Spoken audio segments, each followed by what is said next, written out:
لكن طبعا اللي هيرجع للتاريخ هيجد ان في فرق ما بين بقى فيلم واسلاماء والقصه نفسها، ده اللي نقدر نحكم عليه. دايما بيبقى في اختلاط ما بين قطز وبيبرز حتى في الكتب التاريخيه، يعني دايما الشخصيتين بيذكروا على العكس، يعني بيبرز بيحل مكان قطز وقطز بيحل مكان بيبرز.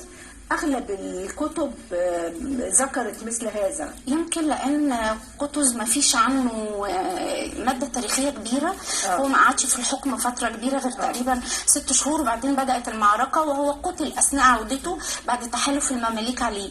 فهو دوره في التاريخ اللي مكتوب عنه جزء صغير جدا، لكن بيبرس مكتوب عنه كتير لانه يعني قعد في الحكم فتره كبيره.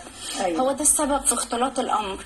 لو رجعنا بقى للقصه والفيلم هنلاقي ان في القصه احمد علي بكثير ركز قوي قوي على علاقه جولنار وقطز، على الاحداث التاريخيه، على الرحله بتاعتهم من اول ما تم تشريدهم على يد التتار وتم بيعهم، على سلامه الشخص اللي كان هو بيرعاهم. يمكن هو ركز على الجانب العاطفي اكتر.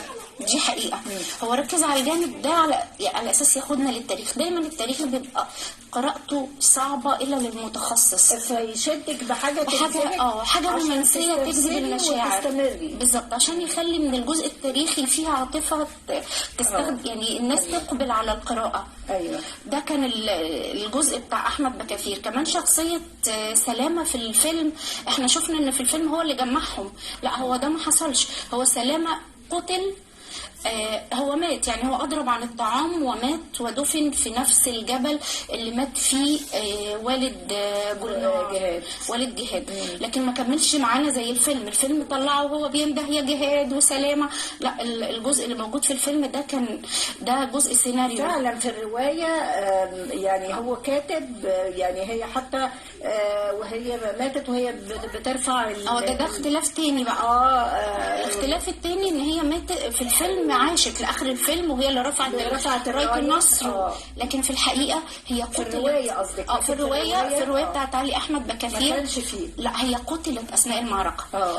حصل ان برضو في جزء كده كاتبه علي احمد بكثير ان كان في فتى اتخذوا قطز او قربوا منه وهم كانوا بيشكوا في ولائه، لكن الفتى ده هو كان عيل للتتار جوه الجيش المملوكي.